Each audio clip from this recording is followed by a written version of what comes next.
Всем привет! Сегодня я хочу вам показать, как можно сделать в аквариуме водопад с искусственным туманом. Как мне помогала моя младшенькая дочь, в принципе из-за которой я это все и затеял.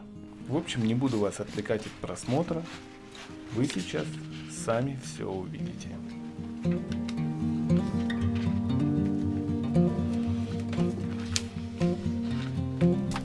Первый этап — это мы закатываем матовой пленкой заднюю стенку аквариума.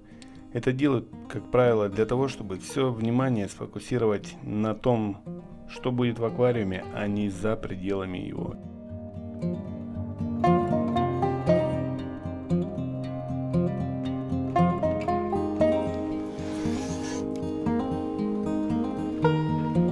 После примеряем наш фильтр, он же будет насосом для нашего водопада.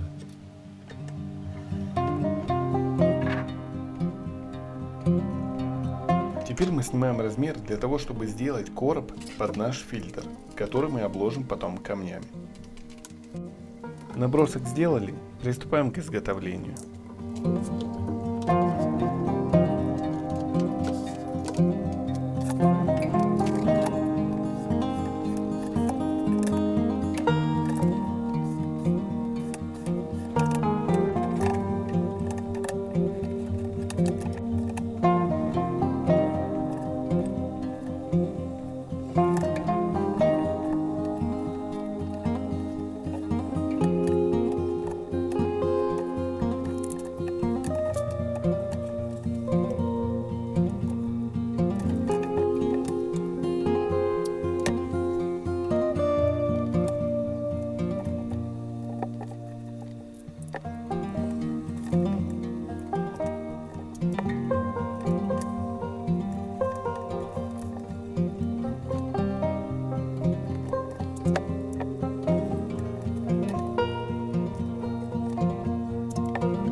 Теперь примеряем нашу заготовку.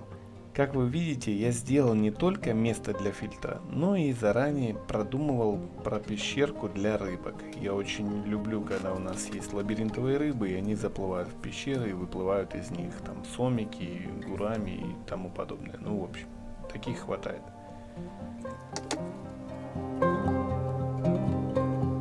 Начинаем установку.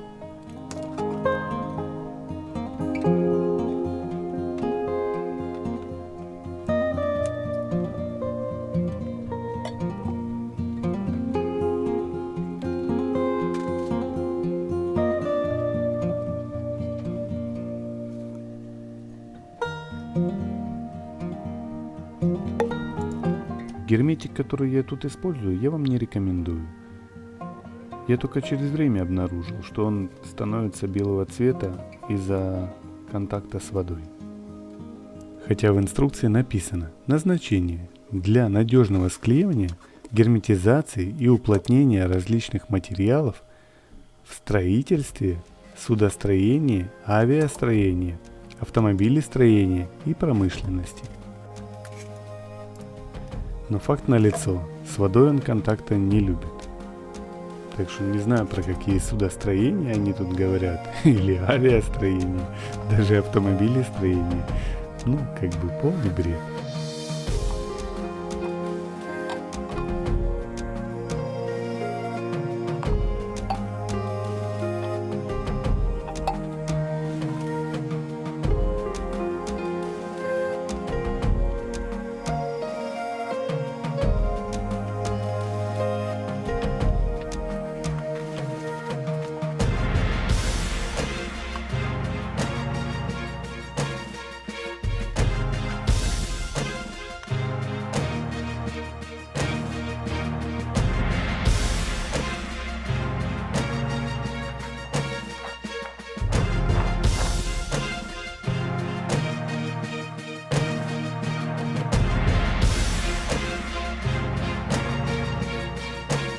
Я забыл просверлить отверстие сразу под шланг. Пришлось это делать по месту, но так делать не нужно.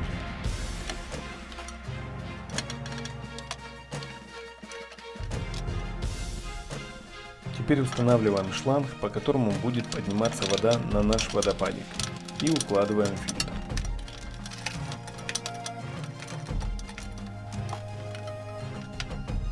Моем камушки и обязательно их сушим.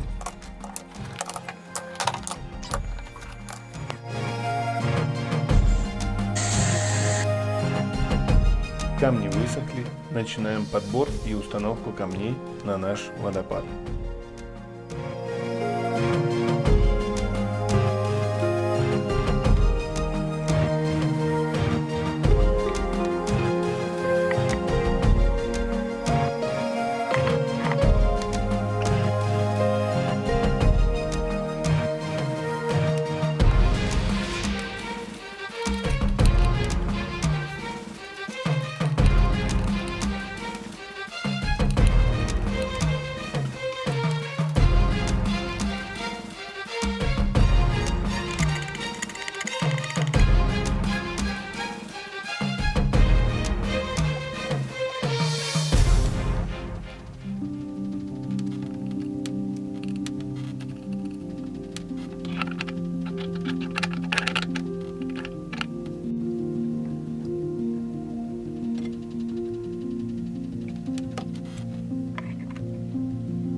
Тут, как вы видите, я не заложил камнями фильтр.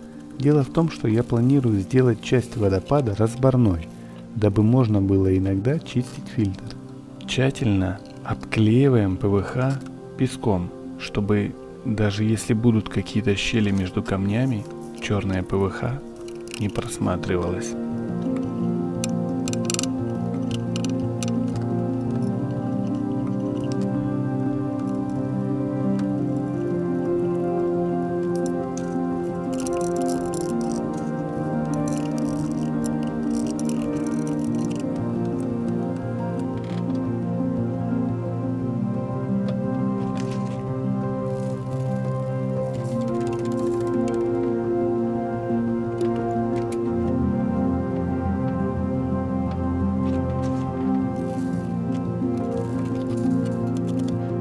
Отдельно склеиваем камушки на люк, который пойдет на закрытие фильтра.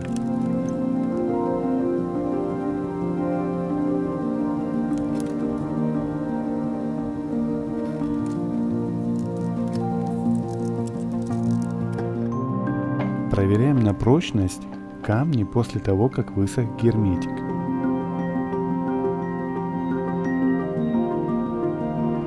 Примеряем лючок. Подошел лючок отлично, и теперь продолжаем примерять и собирать наш водопад.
Клеим верхний камушек, из-под которого будет течь вода, и подкладываем щепку, дабы осталось пространство между камнями, и оставляем сохнуть.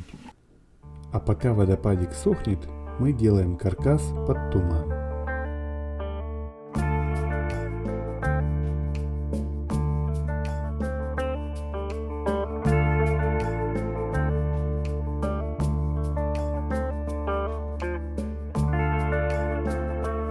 И так как я решил под туман использовать маленькие камушки двух цветов, а внутри этого каркаса я тоже хочу, чтобы плавали рыбки, я решил его просверлить и обклеить отверстия камушками.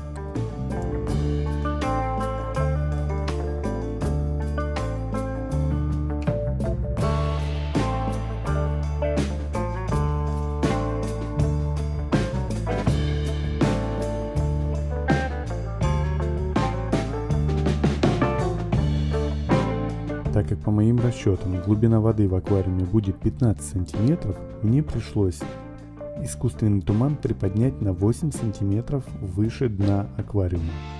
Так как генератор тумана, если его погрузить на глубину больше 7 сантиметров, он перестает выпускать туман.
Так как я решил его сделать двухъярусным, и моя фантазия пошла в ход.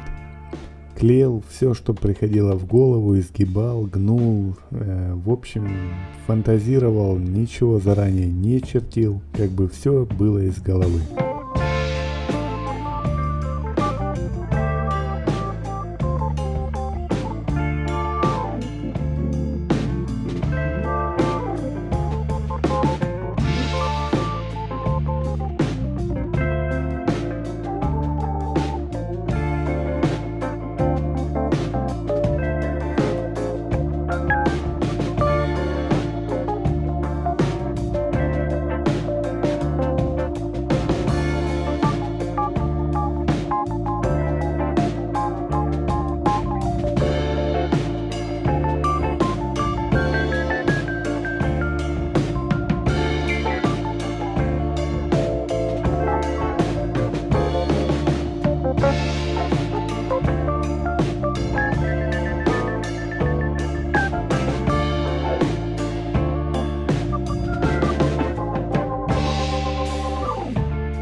Делаем примерку и начинаем клеить камни на нижнюю часть каркаса.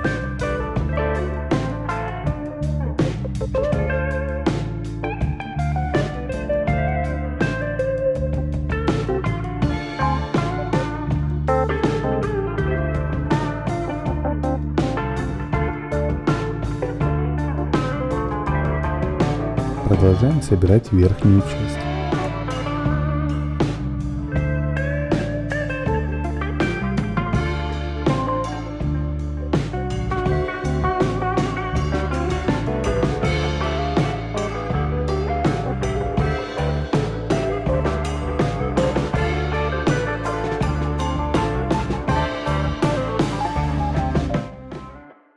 Делаю съемную крышку для того, чтобы технически можно было заменить генератор тумана, если вдруг он выйдет из строя.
Ну и конечно, как же без моей младшенькой. Она всегда норовит мне как-нибудь помочь.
Расскажу вам, что я хотел сделать, но эту идею пришлось переделать, иначе никак не узнаешь, пока не попробуешь это сделать сам. В общем так. Решил накрыть туман белыми камнями, в надежде, что будет видно красивый выход тумана из щелей между камнями. Но это все не вышло, и пришлось эту идею переделать. Из-за этого я потратил уйму времени, чтобы сделать горку из камня, внутри которого стоит туман. Клеил долго и часто делал перерывы, дабы высох герметик и камень не завалился вовнутрь. Да и к этому всему горка должна быть еще и съемная.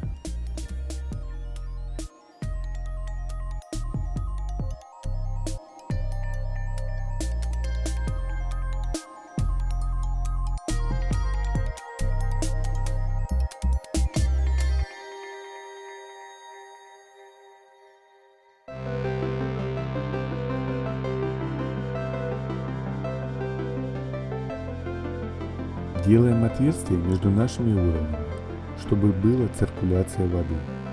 Склеиваем уровни между собой и заканчиваем оклейку камнями.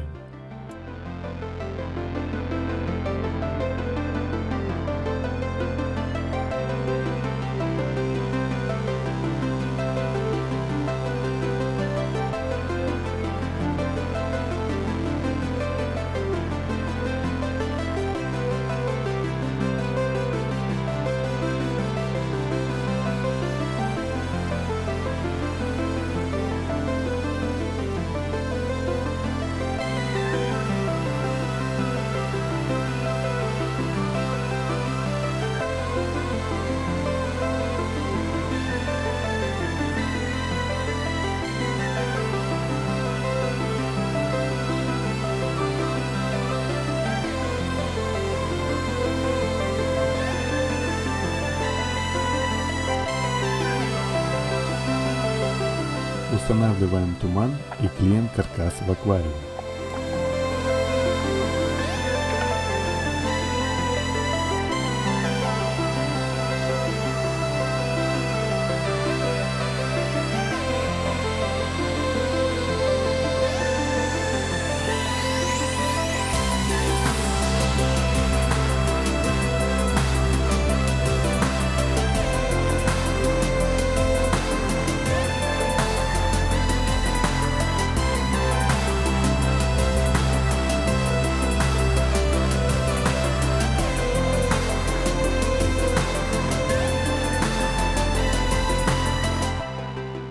Проверяем фильтр и трудоспособность нашего лючка перед предстоящей работой.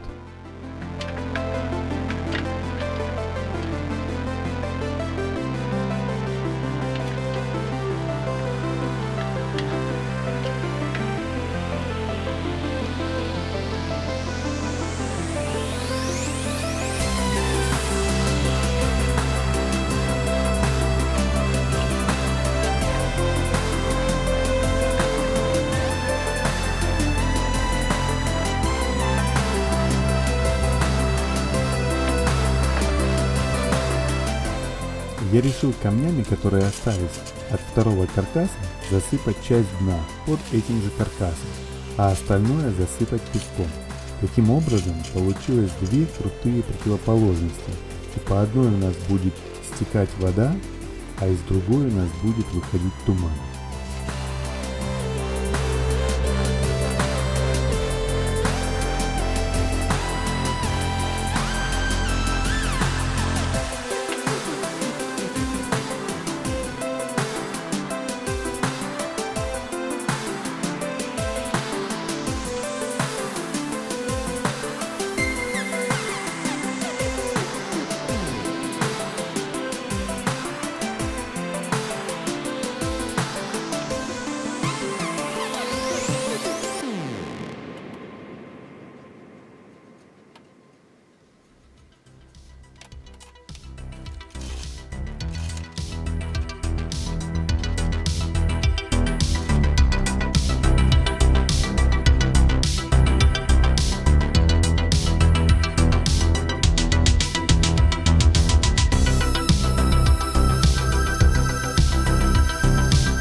Заливаем водой.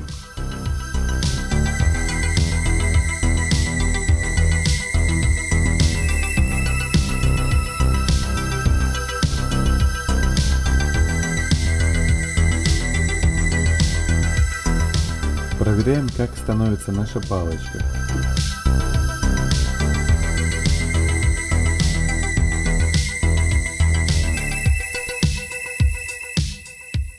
И вроде бы неплохо. А пока отправляемся в лес за зеленью.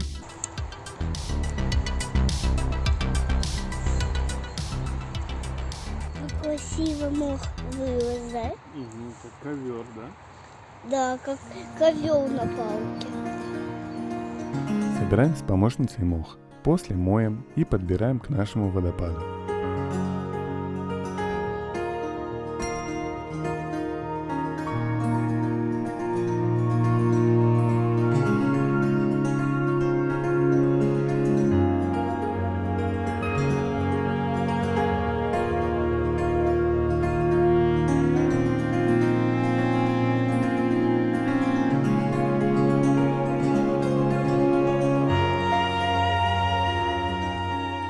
Включаем водопад и продолжаем подбирать зелень. Смотрим, куда течет вода и где она протекает по камням. Там, где течет вода, мы мох не ложим, иначе он погибнет от переизбытка воды. Ложим мох так, чтобы он и в воде не был на 100%, и на суше. В общем, часть в воде, часть на суше. Таким образом, вам не придется его поливать 2-3 раза в день.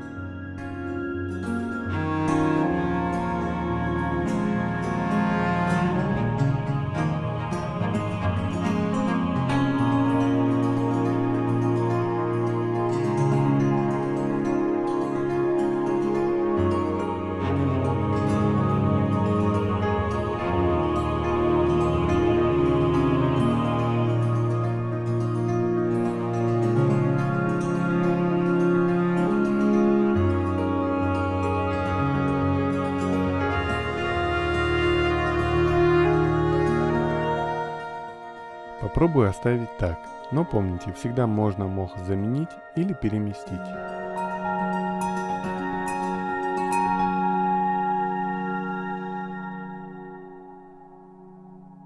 Идея накрыть туман крышкой с камнями мне не понравилась.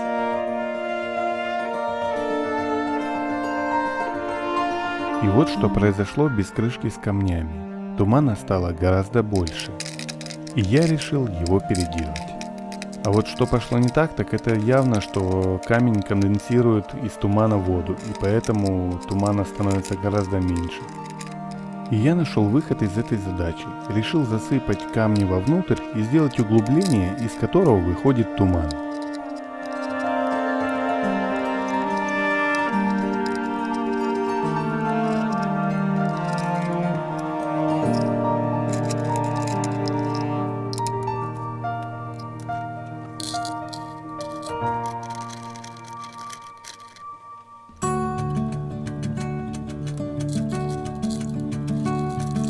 Зная о том, что генератор тумана брызгает в разные стороны, я решил его накрыть еще одной корягой.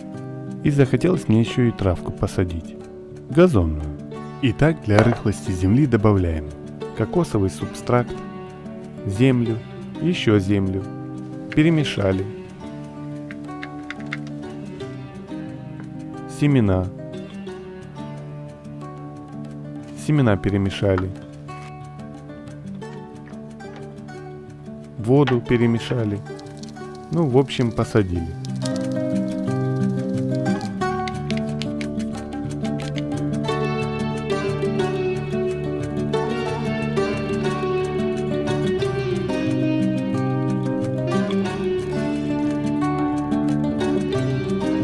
Дальше делаем красоту.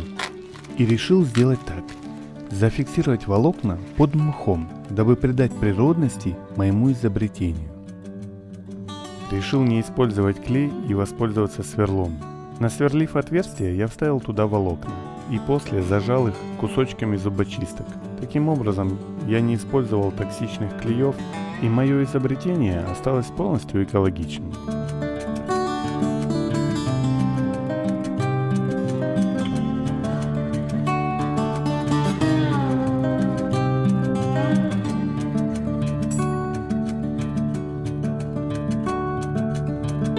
Теперь берем мох, режем или рвем, зависит от того, как вам больше нравится. Лично мне рваный, он получается более естественный.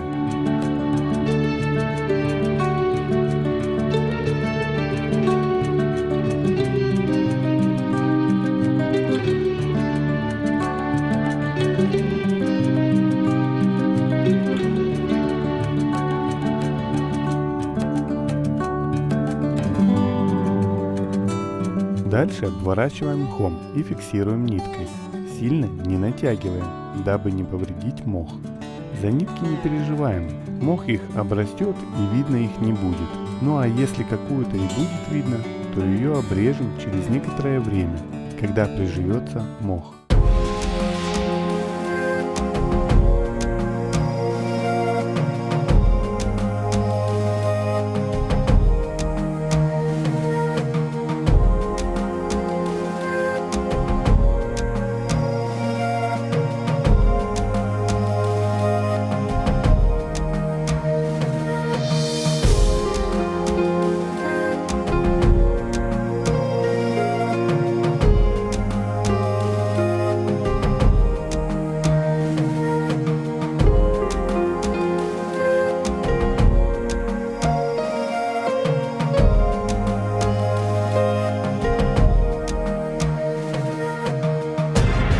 Итак, друзья, получилось вроде бы неплохо, да и это еще хороший увлажнитель воздуха. И как оказалось, через неделю мы всей семьей любим заглядывать в него и смотреть, как там все живет. Обратите внимание, спустя неделю мох прижился, и как мы видим, не только он. Всем спасибо за просмотр, хорошего вам всем настроения. До скорых встреч!